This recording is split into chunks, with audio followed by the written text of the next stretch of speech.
আমার চাচি ছিলেন ৩৮ বছরের একজন আকর্ষণীয় নারী, তার চেহারায় এখনও বয়সের ছাপ পড়েনি।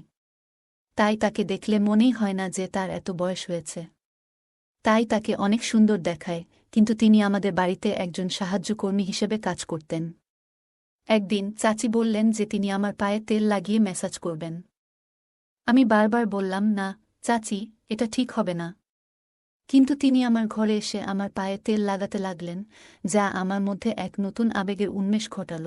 আমি তার চোখের দিকে তাকালাম এবং দেখলাম তার চোখে একটি অদ্ভুত আকাঙ্ক্ষা যা আমি আগে কখনো দেখিনি। তারপর হঠাৎ করে তিনি আমার আবেগকে আর নিয়ন্ত্রণ করতে পারলেন না এবং সারা রাত। আমি তখন ২১ বছরের তরুণ এবং আমার চাচি আমাকে সবসময় অনেক যত্ন করতেন। ছোটবেলা থেকেই তিনি আমার সব কিছু খেয়াল রাখতেন, আমার ভালো লাগা মন্দ লাগা সব তিনি জানতেন। আমার গল্পগুলো তোমরা শুনো, কিন্তু সাবস্ক্রাইব করো না। দয়া করে গল্পগুলো ভালো লাগলে ভিডিওটি লাইক, শেয়ার এবং চ্যানেলটি সাবস্ক্রাইব করো প্লিজ। আমি কখনো ভাবিনি যে আমি আমার শৈশবে যেভাবে এত যত্ন পেতাম, সেই একই দৃষ্টিকোণ থেকে আমি আবার এমন কিছু অভিজ্ঞতা পাব। আমার মা-বাবা ২ মাসের জন্য মালয়েশিয়া যাচ্ছিলেন এবং এই সময়ে মা বাড়ির দায়িত্ব আমার চাচিকে দিয়ে গেলেন। পরের দিন সকাল ১:০০টায়, যখন আমার মা এবং বাবা মালয়েশিয়া যাচ্ছিলেন, তখন পুরো বাড়ির দেখাশোনা করার দায়িত্ব আমার চাচির উপর এসে পড়ল। আমার চাচি সব জানতেন এই বাড়ির বিষয়ে। কোথায় কি রাখা আছে, কখন আমার খাবার লাগবে, যখন যা লাগত চাচি আমাকে সাহায্য করত। তাই মা বাবা চলে যাবার পর তেমন অসুবিধা হয়নি চাচির। তিনি বেশ ভালো করেই এই সংসারটা চালাচ্ছেন। তাই আমারও চাচির প্রতি অনেক ভালোবাসা জন্মে। মা এটি শোনার পর বেশ চিন্তামুক্ত হলেন এবং মা বললেন, বাড়িতে কেউ নাই, তাই ভালো করে যেন আমরা থাকি। কোনো ধরনের অসুবিধা হলে যেন তাদেরকে আমি জানাই। চাচিকে দেখতাম আমার প্রতি তার ভালোবাসা দিন দিন বেড়েই চলেছে, যা আমাকে অনেক ভাবায় তুলছিল। আমি মনে মনে চাচিকে অনেক পছন্দ করতাম। তার চলাফেরা আমি সবসময় লক্ষ্য করতাম। চাচি আমাকে অনেক ভালোবাসেন। ছোটবেলায় তিনি আমাকে অনেক কিছু খাইয়ে দিতেন, আমার অনেক যত্ন নিতেন, যা আমার অনেক ভালো লাগত। সেদিন তার স্পর্শে এক অদ্ভুত অনুভূতি পেলাম। এত বছর পর তার সঙ্গে দেখা হওয়ায় আমি খুব খুশি হলাম। তার কাপড় সব নাকি নোংরা ছিল, পরিষ্কার করার নাকি সময় পায় নাই আমার বাবা চলে যাওয়ার কারণে। তাকে বললাম, তুমি মায়ের রুমে গিয়ে কাপড় পাল্টে নিতে পারো। আমি ভুলেই গিয়েছিলাম যে তিনি তখন মায়ের রুমে কাপড় পরিবর্তন করছিলেন। আমি মায়ের রুমে ঢুকতেই দেখি তিনি কাপড় পাল্টাচ্ছেন। তাড়াতাড়ি চোখ বন্ধ করে ফেললাম। তিনি দেখলেন আমি লজ্জা পেয়েছি এবং শান্তভাবে বললেন, সুমন, তুমি চোখ খুলে দেখো, আমি তোমার মায়ের শাড়ি পরে কেমন লাগছি। আমি ভীষণ লজ্জায় পড়ে গেলাম, তবে তার বয়স হলেও তাকে শাড়িতে খুব সুন্দর দেখাচ্ছিল। কিছুক্ষণের মধ্যেই তিনি শাড়ি পরে বেরিয়ে এলেন। আমি তার সৌন্দর্যে অনেক মুগ্ধ ছিলাম, কারণ তার চেহারার এখনও বয়সের ছাপ পড়েনি। তাই তাকে এত বয়সেও অনেক সুন্দর দেখাচ্ছিল, শাড়ি পরে তাকে খুব সুন্দর লাগছিল। এভাবে কয়েকদিন কেটে গেল। প্রায় ৫ দিন পর তিনি আমাকে ছোটবেলার স্মৃতিগুলো বলতে শুরু করলেন। আমি খুব আবেগপ্রবণ হয়ে পড়লাম, কারণ তার স্মৃতিচারণ আমার ছোটবেলার অনেক কথা মনে করিয়ে দিচ্ছিল। একদিন গোসল শেষে আমি ঘরে কাপড় পাল্টাচ্ছিলাম।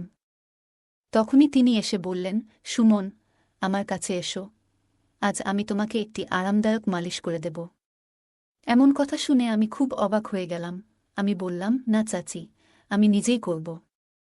আমি একটু লজ্জা পাই অন্যদের সাহায্য নিতে। এরপর আমি তাকে অনুরোধ করলাম, মালিশের চিন্তা বাদ দিয়ে রান্নাঘরে গিয়ে দেখি কি নাস্তা বানানো যায়। আমার বারবার অস্বীকার সত্ত্বেও তিনি আমাকে সহায়তা করতে জোর করলেন। আমি মনে মনে ঠিক করেছিলাম যে যতই তিনি জোরাজুরি করুন না কেন, আমি তাকে মালিশ করতে দেব না, কারণ এখন আমি বড় হয়েছি। আমাদের কিছু সীমার মধ্যে থাকা দরকার। আর আমি অনেক লজ্জা পাই। আমি চাচির দিকে মনোযোগ দিয়ে দেখলাম। তিনি তখন সেখানে বসেছিলেন এবং বললেন, তুমি আমার হাতে মালিশ করাতে দিলা না, কিন্তু আমাকে জামা পরতে দাও। আমি চুপচাপ মাথা নিচু করে তার সামনে দাঁড়িয়ে রইলাম। তিনি আমাকে আমার পোশাক দিলেন, তারপর তিনি আমাকে কাপড় পরাতে শুরু করলেন। সেই সময়ে আমার চাচিকে দেখে আমার মনে অনেক রকম চিন্তা আসতে লাগল। কিন্তু চাচি আমার পরিবারের একজন সদস্যের মতো, তাই আমি তাকে নিয়ে কোনো খারাপ চিন্তা করতে পারিনি। একদিন আমি চাচিকে বলেছিলাম যে তিনি যেন এই বাড়িটিকে তার নিজের মনে করে। এরপর তিনি এই বাড়িতে এমনভাবে থাকতে শুরু করলেন যেন এটি তার নিজের বাড়ি। একদিন আমি বন্ধুদের সাথে একটি পার্টিতে যাচ্ছিলাম। চাচি আমাকে জিজ্ঞেস করলেন, তুমি কোথায় যাচ্ছ? আমি বললাম, আমি একটি পার্টিতে যাচ্ছি। তখন তিনি বললেন, আর তুমি একা একা পার্টিতে যাচ্ছ? মাঝে মাঝে তোমার এই গরিব চাচিকে নিয়ে বাইরে একটু ঘুরতে নিয়ে যেও। একা একা আমি বাড়িতে কি করব? আমারও তো ইচ্ছা হয় বাইরে যাওয়ার। আমি তাকে বললাম, ঠিক আছে, আমি তোমাকে বাইরে নিয়ে যাব, তবে তোমাকে ভালো পোশাক পরতে হবে এবং ভারতীয় মহিলার মতো পোশাক পরতে হবে। চাচি আমার প্রস্তাবে রাজি হলেন। আমি মায়ের রুম থেকে একটি সুন্দর শাড়ি এনে তাকে দিলাম এবং বললাম, এটা পরো এবং ঠিকভাবে রেডি হয়ে নাও। যখন তিনি রেডি হয়ে বেরিয়ে এলেন, তখন তাকে দেখে আমি অভিভূত হয়ে গেলাম। মায়ের ঘর থেকে বেরিয়ে এসে তিনি এত সুন্দর দেখাচ্ছিলেন যে তার সৌন্দর্যের আভা আমাকে মুগ্ধ করেছিল। তিনি আমার মায়ের ঘর থেকে আধা শাড়ি পরা অবস্থায় বেরিয়ে এলেন। সাজগোজে তাকে একেবারে মডেলের মতো লাগছিল। তাকে দেখে আমি চোখ নামিয়ে নিলাম। তিনি বাইরে বের হওয়ার সময় দরজার সাথে ধাক্কা খেয়ে আমার উপরে পড়ে গেলেন। আমি কিছুটা লজ্জা পেলাম এবং তাকে সরানোর চেষ্টা করলাম, কিন্তু তিনি তখনও ছিলেন। আমি হঠাৎ অনুভব করলাম যে আমাকে সামলে উঠতে হবে এবং তাকে ধীরে ধীরে সরে যেতে বললাম। তারপর তিনি সরে গেলেন। তার স্যান্ডেল খুলে রেখে আমি মায়ের একটি সাধারণ স্যান্ডেল দিলাম। আমরা দুজনে গাড়িতে করে পার্টিতে যাচ্ছিলাম। পার্টিতে গিয়ে আমার বন্ধুরা তাকে দেখে ভাবল তিনি আমার বান্ধবী, মানে আমার গার্লফ্রেন্ড। চাচি সেই ভুল ভাঙানোর পরিবর্তে সবার সামনে বললেন, তিনি আমার বন্ধু। পরে পার্টি শেষে আমি তাকে জিজ্ঞেস করলাম, তুমি কেন এমন করেছিলে? আমি তাকে জিজ্ঞেস করলাম। তিনি হেসে বললেন, তোমার বন্ধুরা যখন ভাবল আমি তোমার বান্ধবী, তখন তোমার মুখে যে বিস্ময় ছিল তা দেখতে চেয়েছিলাম। তাই আমি বলেছি, আমি তোমার বন্ধু। যদি এতে কোনো অসুবিধা হয় তবে আমি দুঃখিত। আমি বললাম, দুঃখিত বলার কিছু নেই, তুমি যা করেছ সেটাই ঠিক ছিল। তিনি বললেন, আমি তোমাকে ছোটবেলা থেকেই চিনি, তাই তোমার চিন্তাগুলো বুঝতে পারি। আমি মুচকি হাসলাম। এরপর তিনি বললেন, এখন সবাই আমাদের বন্ধুত্বের কথা জেনে গেছে, আমি তোমার বন্ধু হতে চাই। সেদিন থেকেই তিনি আমার ভালো বন্ধু হয়ে গেলেন এবং বললেন, তুমি আমাকে সুমাইয়া বলে ডাকতে পারো, এতে আমাদের জন্য ভালো হবে। তিনি একজন মহিলা, তাই প্রথমে তাকে সুমাইয়া বলে ডাকতে কিছুটা লজ্জা পেলাম। তবে তার নাম বলার পর তিনি খুব এক অদ্ভুত প্রতিক্রিয়া দিলেন, যেন লজ্জাবোধ করছিলেন। পরে আমরা ক্লান্ত হয়ে ঘরে ফিরে গেলাম। পরের দিন সকালে আমি কলেজে যাওয়ার আগে কোনো শার্ট পরব তা নিয়ে বিভ্রান্ত ছিলাম। যখন মাকে ফোনে দিতে যাচ্ছিলাম, তখন সুমাইয়া চাচি আমার ঘরে এসে বললেন, কোনো শার্ট পরতে হবে তা নিয়ে চিন্তা করছ? তিনি বললেন, তোমার চাচি যখন বাসায় আছে তাহলে তোমার পছন্দের ব্যাপারে আমাকে জিজ্ঞেস করতে পারো। আমার রুচি খারাপ নয়।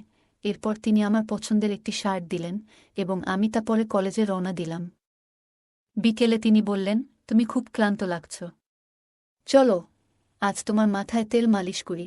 তিনি আস্তে আস্তে আমার মাথায় তেল মালিশ করতে লাগলেন। পরদিন সকালে ঘুম থেকে উঠে দেখি তিনি আমার পায়ের কাছে ঘুমিয়ে পড়েছেন। আমি আতঙ্কিত হয়ে বললাম, আপনি এখানে কেন? তিনি বললেন, আমি শুধু তোমার কাঁধে হাত দিয়েছি, তাতেই তুমি ঘুমিয়ে পড়েছ। তোমার মা কি কখনো তোমাকে মাসাজ করেনি? আমি বললাম, আমার মা আমার খুব যত্ন নেন, তাই এটি নতুন কিছু নয়। সুমাইয়া চাচি মাথা নেড়ে বাইরে চলে গেলেন। কয়েকদিন পর বাবা মা বাসায় চলে আসলো। পরে আমি যখন নাস্তার টেবিলে এলাম, আমি বুঝতে পারছিলাম না কেন বাবা এত মনোযোগ দিয়ে তাকিয়েছিলেন। রাতের খাবারের পর সুমাইয়া চাচি রান্নাঘর পরিষ্কার করছিলেন এবং পরে নিজের ঘরে চলে গেলেন। আমি সেদিন রাতেই তার রুমে গিয়ে উপস্থিত হলাম। তিনি আমাকে দেখে চমকে গেলেন এবং জিজ্ঞেস করলেন, কোনো কাজ আছে? আমি বললাম, না, কোনো কাজ নেই। আজ আমরা বেশি কথা বলিনি, তাই তোমার সাথে দেখা করতে এলাম। তিনি বললেন, ঠিক আছে, যদি তোমার কোনো দরকার হয় আমাকে ফোন করো।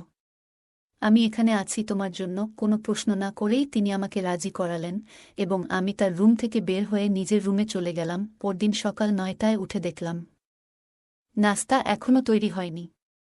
সাধারণত সুমাইয়া চাচি সকাল 8টার মধ্যে নাস্তা তৈরি করতেন, কিন্তু আজ তা হয়নি। আমি রান্নাঘরে গিয়ে দেখি সুমাইয়া চাচি চিন্তিত মুখে দাঁড়িয়ে আছেন। বাবা যখন রান্নাঘরে ঢুকলেন তখন দেখলাম তার দৃষ্টি চাচির দিকে বেশ কুদৃষ্টিসম্পন্ন ছিল। আমি বুঝতে পারলাম, চাচি শুধু আমার চাচি নয়, এখন আমাদের মধ্যে বন্ধুত্বও গড়ে উঠেছে। আমি তাকে এতটা আতঙ্কিত দেখতে সহ্য করতে পারলাম না। রাতে আমি চাচিকে দেখতে আবার তার রুমে গেলাম এবং সেখানে দেখতে পেলাম বাবা তার রুমে অনেক টাকা রেখে গেছেন। আমার মনে হলো বাবা হয়তো চাচির সাথে কিছু ভুল করেছেন। ওরা হঠাৎ এত টাকা কেন দিচ্ছে, এই প্রশ্নটাই তখন আমার মাথায় ঘুরছিল। তিনি ঠিক করলেন যতক্ষণ না সুমনের সাথে দেখা হচ্ছে ততক্ষণ এই বাড়ি ছাড়ব না। সম্ভবত চাচি আমাকে বুঝতে পেরেছেন। আমি বাবাকে জিজ্ঞেস করলাম, চাচির সাথে কি ঘটছে? বাবাকে ওখানে দেখে তাদের মুখের রং বদলে গেল। আমার বাবা মা আমাকে আমার রুমে যেতে বললেন। কিন্তু আমি বললাম, আমি এখান থেকে কোথাও যাব না, আমি জানতে চাই আপনি সুমাইয়া চাচির সাথে কি করেছেন। তখন চাচি আমাকে জড়িয়ে ধরে কাঁদতে শুরু করলেন। তিনি বললেন, সুমন, আমি যখন থেকে এই বাড়িতে এসেছি তখন থেকেই তোমাকে সবকিছু বলতে চেয়েছিলাম, কিন্তু সাহস পাইনি। আমি তাকে সান্ত্বনা দিলাম এবং বললাম, তুমি যা বলেছ তা সত্যি ছিল, তাই কোনো দোষ নেই। চাচি আমাকে আবারও জড়িয়ে ধরে কাঁদলেন, আর আমি তাকে সান্ত্বনা দিলাম যা আমার বাবা মা দেখলেন। মা বাবাকে নিয়ে চাচি বললেন, যদি কোনো গরিব মহিলার সাথে খারাপ কিছু করেন তা আমি মেনে নেব না। তখন আমি চাচিকে বললাম, চুপ থাকাই ভালো হবে, এখন চুপ করে এখান থেকে চলে যান। হঠাৎ করে চাচি চিৎকার করে বললেন, আমি আর চুপ থাকতে পারব না, আমি সুমনকে সব সত্যি বলব। তিনি বললেন, তুমি জানো না যে তোমার আসল মা রুমি, যিনি কয়েক বছর আগে এই বাড়িতে কাজ করতে এসেছিলেন, দুটি যমজ সন্তানের জন্ম দিয়েছেন। তাদের মধ্যে একজনকে আমি পালন করছি। তুমি আমার চাচি হিসেবে মেনে নিতে চাইলে আমি তোমাকে সব বলবো। আমি হতবাক হয়ে বললাম, এরা আমার মা বাবা নয়। তুমি তাদের সত্যি বলবে? চাচি বললেন, আমি জানি তুমি আমাকে হারাতে চাও না, কারণ আমি তোমার ভালোবাসা ও যত্ন দিয়েছি। আমি পুলিশের কাছে গিয়েছিলাম, কিন্তু আমার যমজ ভাইয়ের কারণে কিছু করতে পারিনি। আমি তাকে বললাম, তুমি সব সত্যি বলেছ, কিন্তু আমার কোনো কষ্ট হয় না, কারণ আমার বাবা মা আমাকে খুব ভালোবাসেন। চাচি বললেন, কয়েক বছর আগে তোমার মা মারা গেছেন, তাই তোমার বড় ভাইকে টাকা দেয়া হয়নি। সে সঠিক মূল্য পায়নি, অবস্থা খুবই খারাপ ছিল, নানা জায়গা থেকে চুরি করে টাকা উপার্জন করতেন। সেই সময়ে তিনি আমার বাবা মায়ের কাছ থেকেও কিছু টাকা চুরি করেছিলেন। তিনি একবার আমার বাবা মায়ের কাছে লক্ষ টাকা চেয়েছিলেন, কিন্তু বাবা মা এত বড় অঙ্কের টাকা দিতে অস্বীকার করেছিলেন। তখন তিনি কিছু টাকা দিয়ে আমাদের বাড়ি থেকে চলে যেতে বাধ্য হন। তিনি আমার বিশ্বাস অর্জনের অনেক চেষ্টা করেছিলেন, কিন্তু তার সত্য প্রকাশ পাওয়ার পর তার প্রতি আমার সমস্ত ভালোবাসা এক ঝটকায় হারিয়ে যায় কয়েক বছর আগে। আমার বাবা মা সুমাইয়া চাচি আমাকে দত্তক নেওয়ার জন্য টাকা দিয়েছিলেন, কিন্তু তিনি সেই টাকা সঠিকভাবে ব্যবহার করতে পারেননি এবং আমার বড় ভাইকেও সঠিকভাবে লালন পালন করতে ব্যর্থ হন। যদি তিনি তার সময় এবং অর্থের মূল্য বুঝতেন, তাহলে আজ তিনি বেঁচে থাকতেন এবং নিজের পথে সফলতা অর্জন করতেন। কিন্তু চাচি তাকে ভালো মূল্যবোধ বা শিক্ষা দেননি, তাই আজ তিনি মিথ্যার আশ্রয়ে জীবনযাপন করছেন। টাকার চেয়ে সঠিক মূল্যবোধ ও শিক্ষার গুরুত্ব অনেক বেশি। আপনি টাকা দিয়ে ভালো পোশাক কিনতে পারেন, কিন্তু ভালো মূল্যবোধ কিনতে পারেন না। কিছু সময়ের জন্য সুখ পাওয়া যায়, কিন্তু এক সময় এসে বুঝতে হয় যে মিথ্যার আজও দীর্ঘস্থায়ী হয় না। গল্পটা কেমন লাগলো জানাতে ভুলবে না। আরও মজার মজার রোমান্টিক গল্প শুনতে চাইলে ভিডিওটি লাইক, শেয়ার এবং চ্যানেলটি সাবস্ক্রাইব করতে এবং বেল আইকনটি ক্লিক করতে ভুলবে না। ধন্যবাদ।